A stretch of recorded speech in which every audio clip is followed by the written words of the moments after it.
जी कल्याण करी मनोकामना पूरा करी। साहेब अब रउरा कहीं वकील साहेब सभे तना, लेकिन कुछ वकील साहेब पैसा के बदौलत दोषी के निर्दोष बना दिया, निर्दोष के दोषी बना दिया। ओकरा के साहेब ना जीवन दाता नहीं कहते। धुरेंद्र बाबा जौन स्कूल में पढ़त नहीं, ओकर headmaster venerable present ladies and gentleman and brother and sisters, I am very glad to see you, thanks for this, if you are melodious sound comes up please. जितना देर चाहिए उतने देर ब्यास लोग आवेला। रउरा जानत नहीं हमरा बारे में, केहू तरह गवावत नहीं गवाली ना, तो रउरा ऐसन ब्यास लोग के पॉकेट में खोस के घुमाइले। ए बाबा काहे छटर पटर के ले बनी, सभ्यता से संस्कार से गाई, विद्वान के नगरी है, सभे विद्वान बैठल बनी। आ ज्यादा आउज गाउज करेम नु तो व्यवस्था शुरू कर देम तो सोच ले की का जगह से। वाह बाबा वाह वाह, अब कि साफ जमा देहनी रउरा, साफ राव जम गई। अरे ऐसा गाना गाने के दिल दीवाना हो गई, ऐसा गाना गाने के दिल दीवाना हो गई। कितने लोग खैनी खा के झपे लागल, कितने लोग घर के रवाना हो गए। अरे आज के न खास के झूठे करिले बकवास के, इतने में हाला धुरंधा जी पाड़े जी ब्यास के। अब ए राउंड में सुनी, गणेश जी बोल रहनी, हम मानतानी, लेकिन हम किताब में पढ़ले बानी। रउरा जौन कहीं गलती बा, हमार दोस्त को बात बाटे वो बेरा से यहाँ के अभी दिमाग में समाइले नहीं, लेकिन हम राउर जौन बात बोलनी हो वो हमरा पाले किताब में बा उपलब्ध। पढ़ाई में से के पढ़े वाला बा, आई है नहीं आई आई आई जानते नहीं महाकाल वाला वो पूछे, वो जितना हम किताब देखावत नहीं उतना वहां के किताब देखावे के पड़ी। गणेश अंक हवे नु, गीता प्रेस के छपल तने कौरी आगे चला। विघ्नराजे के बारे में बात बा, जो शेष वाहन और मायासुर के प्रहर्ता है।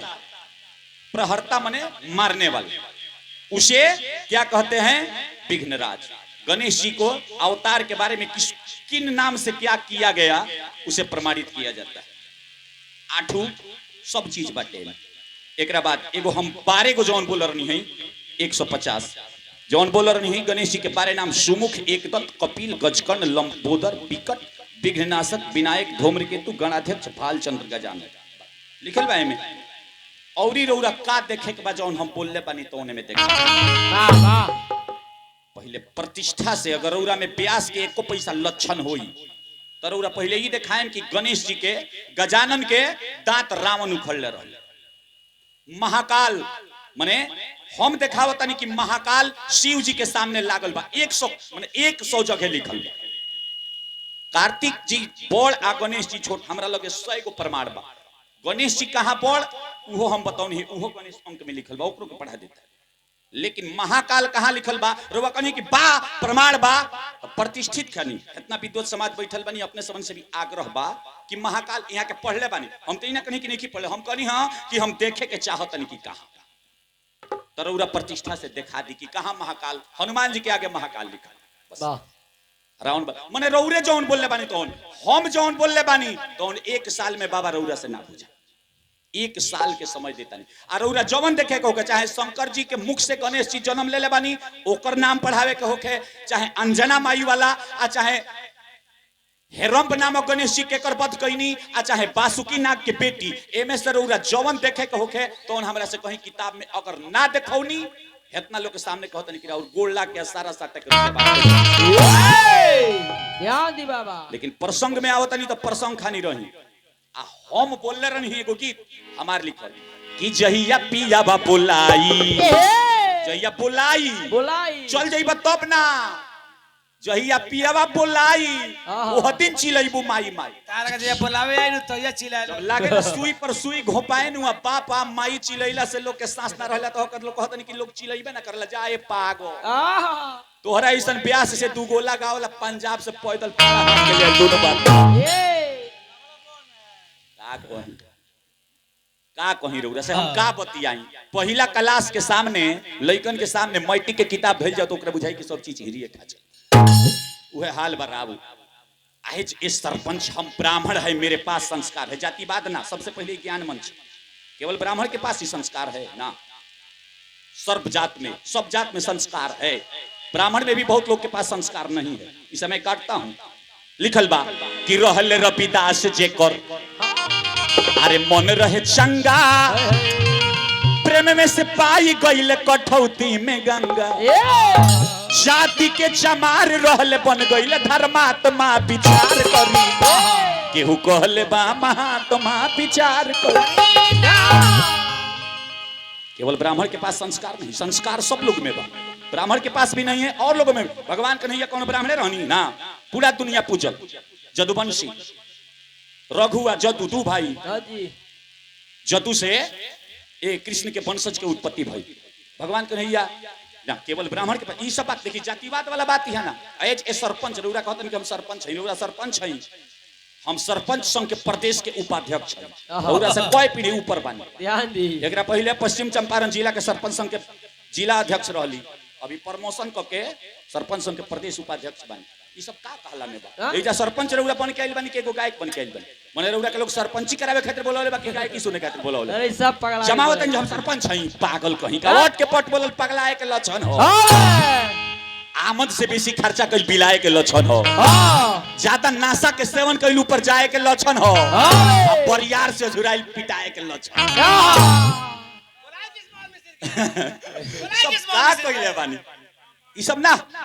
यहाँ रउरा सरपंच नहीं, एगो कलाकार बनी। अब हम कहीं तराई संगीत कला केंद्र, हमार पढ़ावल 10 गो लड़का है मास्टर के नौकरी लेके।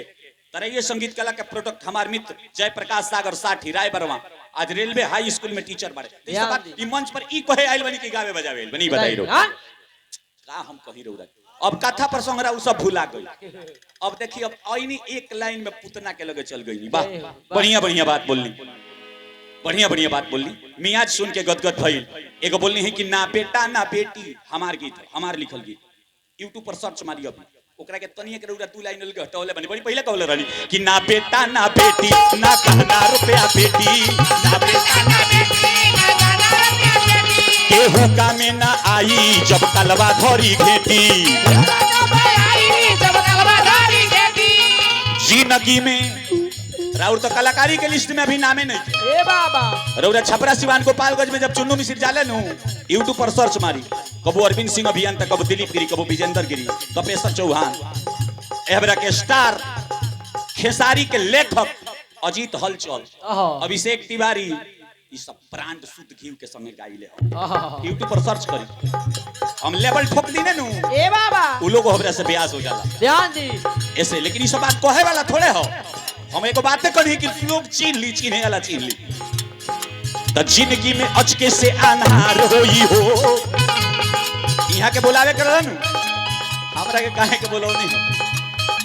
हमरा रवि बाबू के बोला ले रहती, गास घूस के चल गई रहते इनके बदल। रौरा लोग है, रौरा लोग से लड़े खातिर नहीं के तैयार कर देले बन। हां, झूठ मूठ के अब तो सबके सबन के श्रद्धा रहल तो हम कहनी कि ना भाई चलल जरूरी बा एकदम। आया है तो जाएगा राजा रंग फकीर, एक सिंहासन चढ़ चले एक पदे जंजीर। अरे दुनिया है भ्रमजाल लगाए, 184 का फेरा है, नहीं किसी का तूरे बंदे, ये माया का फेरा है।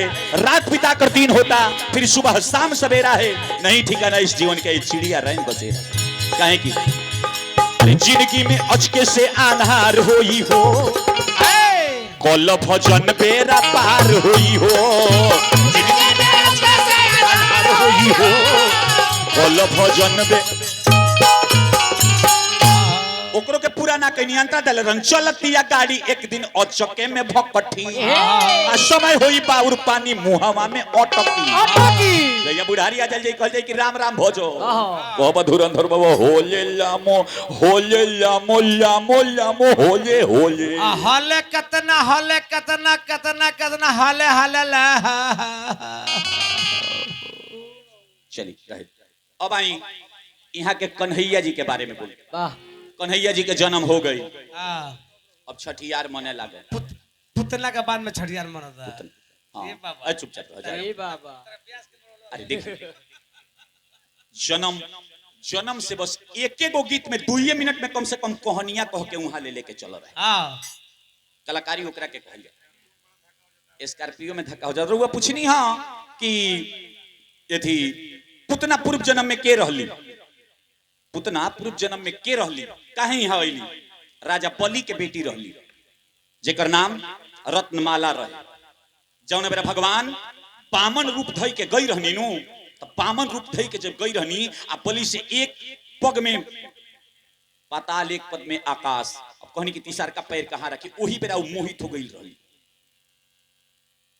भगवान कन्हैया कहनी कि ना समय के हिसाब से भगवान श्री राम वामन अवतार अवतार ढेर सारा अवतार बा यहाँ कन्हैया जी के बात है लेकिन और बात का हम पूरा कर देनी इतने में कि पुतना पूर्व जन्म में के रहे देखिए रौरा जौन शंका होके हमरा से पूछ ली हम ना जानत हो तो कहें कि हम नहीं जान अब पूछ कर वो एगो बात है कहनी कि सब बात सभे ना जानेला लेकिन जो नहीं जान सीधे बोल दी कि ना अब झूठ मूठ के गाँव माउज गाल बजान तो हमरा सामने थोड़े चली हमरा सामने थोड़े चली काहे कि छपरा सिवान गोपालगंज सभे हमरा के परसंगी बाबा के नाम से जानेला हाँ हैं लेकिन वो नहीं बुझा छोड़ी कहीं कोनो बात नहीं लेकिन रौरा से किताब देखे में हो निकलने बने किताब अन्ना तय हो निकलने बनी किताब अबे कहता नहीं कि दिखाई शिव जी के सामने महाकाल दिखाई रावण गजानन हम कनी कि ना गजानन ना ओ बेरा जौना बेरा द्वापर में गजानन गणेश ओ बेरा अवतार रहे दूसर नाम पड़ल हुई त रावण कटले हुई लेकिन गजानन गणेश दिखा दी अबे दिखाई 7 रुपए ले जाई हम अपने को प्रसंगी बाबा से तेल बेल अंजना का शराब लागल हुई दिखाई लेकिन ना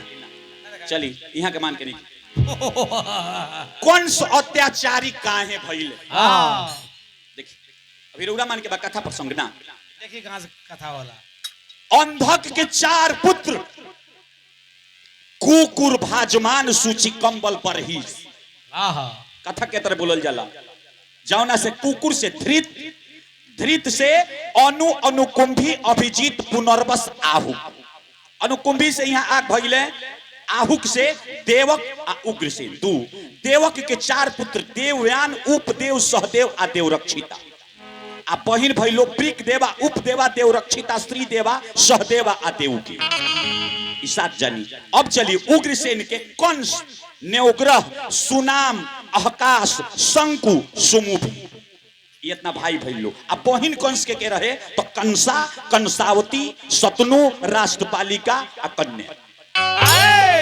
बाबा किताब पढ़े के पड़ेला मोबाइल एकरा खातिर ई मोबाइल में सब ना मिली मोबाइल में ना मिली मोबाइल में कुछ फेक आईडी से लोग डाल देला ओकरा के उ सब यहाँ जगह पर आई लेकिन कंस अत्याचारी भइले काहे बस इतने के रात भर में चूंकि प्रसंग यहाँ से राउर बा कंस वाला हमार ना हो हमार तो एको बात रौरा बोलबे ना करे कंस अत्याचारी भइले काहे एकरे के रौरा हमरा के रात भर में पुष्टि कर दी बस कि कंस अत्याचारी उतना प्रतापी राजा के बेटा कंस रहले तो वो अत्याचारी काहे हो गईले बस इतने के पुष्टि रौरा तो वहीं नारद बाबा बीड़ा बजावत अइले धरती पर पाप बढ़ल बा एकरा बाद कन्हैया जी के अवतार हो गइले ना देव सबसे पहले धरती पर जब अत्याचार बढ़ल तो धरती जौन बाड़ी गाय के रूप बना के आ विष्णु भगवान के पास पहुंचली आ सारा देवता लोग संगे संगे गई कि अत्याचार बढ़ल विष्णु भगवान अपन 2 को क्षीर सागर में के सुखड़नी आ एगो करिया आ एगो उजर करिया से कहनी कि कृष्ण के अवतार हुई आ उजर से कहनी कि बलराम के अवतार अब एकरा बाद समय बीते लागल लिखल बा भाव लागेला कि समय के लिखल बाबू रे तारे ना टोरी कहा कौन गीत लगाओ जाला पहले एकरा बारे में जानी समय से हार गईले जगत में हरी अरे अंगुरी पे सब के नचावे सबैया खेला खेलावे अंगुरी पे सब के नचावे सबैया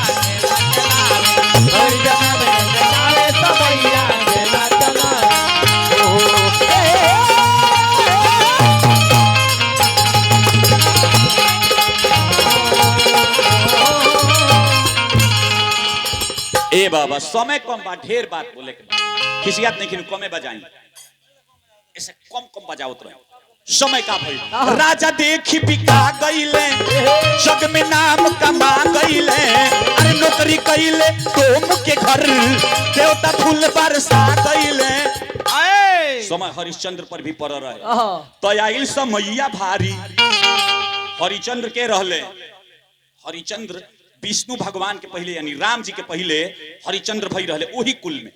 लेकिन हम कहता नहीं कि विष्णु भगवान के बेटा रहले हरिचंद्र। रौरा मान के बा किताब हरि अनंत हरि कथा स्वयं विष्णु भगवान के बेटा रहले। बहुत सारा बात त्रिशंकु की यहाँ सतवर्त की यहाँ आपको सही ले के तरे फिर सारा बात। राजा देखिए आइल समैया भारी केहू नहीं लहू के दुआर समय से अर्जुन बान पर सबले समय परल तो देखी भागी लुकैले बीच जंगल में कोल भील मार के धनुष बांध छिले तो राजा से रंग बनावे समैया खेला खेलावे राजा से रंग बनावे समैया खेला खेलावे राजा से रंग बनावे समैया खाली राउंड में प्रसंगे गईबे करे एमे के आउज गाउज को गीत ना लइले तारी कुछ ना बस एने करके विवाह देवक देवकी के वासुदेव के संग में कइले विदाई। ओकरा पहले 6 बहिन से माने देवकी के 6 बहिन से वसुदेव जी के विवाह हो गई रहे। ओकरा पहले कई के विवाह देवक देवकी के कंस के संगे कइले विदाई तले आ जैसे बहिन के पहुंचावे चलले कंस ऊपर से आकाशवाणी सुनाइल का कि आए कंस जौना बहिन के आज धूमधाम से टोली सजा के पहुंचाओ तर ओकरे बेटा के मरला से एक दिन तुम महाराज। इतना बात जब कंस सुन ले तलवार उठौले कहले कि काट दे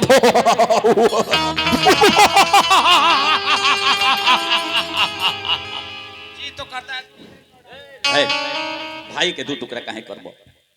वसुदेव जी कहनी कि ना काटो मत बहिन होई गलत बात ना बोले गलत बात ढेर बोले के बाटे जेतना उरा बोलते नहीं लेकिन ना गलत बात बोलबे ना करे। भाई बहन के रिश्ता पवित्र होला कारागार में ले जाके बंद कर दे लेकिन जौन बेटा होई तो हम तहरा के दे दे। वसुदेव जी पर भरोसा रहे दे देले बंद कर देले। पहिल का बेटा जो भइल वसुदेव जी के कंस के पास लेके आइल लो कंस कहले ना कि जवन अठवा बा उहे हमार काल हो। ए आकाशवाणी में हम सुनले बानी कि 8वां बेटा से मौत हुई कि जवन 8वां बाबू है हमार काल हो ई तोहार लाल हो ई तहार लाल ई तहार लाल हो ई तहार लाल हो ई तहार लाल हो ई तहार लाल कंस के ई हवा वो शिकायत वाला लोग भी बड़ाई के पात्र हो जाला करी का बड़ाई। अरे साधु जैसन बात के करत बाटे कसाई साधु जैसन बात के करत के हटाई साधु जैसन बात के करत के हटाई। कहले का ई तो लड़का नादान बात के कर काल हो ई तो लड़का नादान बात के कर काल हो ई तहार लाल हो। तले नारद बाबा बीना बजाओ फूल लेके 8 गो आ गई हेने से गोनवा हेने से गोनो नारद बाबा जहां ओइले ता वो लोग के मरे के रहे काहे कि पूर्व जन्म के श्राप रहे कि तोहनी के मरे के बाद 6 जने के मरे के बाद कंस के पास गईल नारद बाबा के फूल दिखावला पर उनके मार देले 1 2 3 4 5 6 को के 6 जाने के मार देले। 7वां कर संकर्षण भइल उजावना से बलराम जी के जन्म। विचार करी धुरंधर बाबा पढ़े के पड़ेला बस समझावता नहीं रउरा के समझावता नहीं बहुत सारा बात में छिपल बा छोड़ देले बानी रउरा दिमाग में लोड अगर ली तो ओकरा पर बोले के फोकस करे। अब स्वयं 8वां गर्भ में भगवान के अवतार होता समय कम बजाए के दूर बा यहाँ के कथा के लगे ऐसे चली स्वयं भगवान के चारू ओरिया पहरा पर पहरा लागल बा। ए महाराज अब इन्हें भगवान के भैया के अवतार होता प्रेम से बोलिए कृष्ण कन्हैया की जय, यशोदा मैया की। भिखारी ठाकुर का वो सपना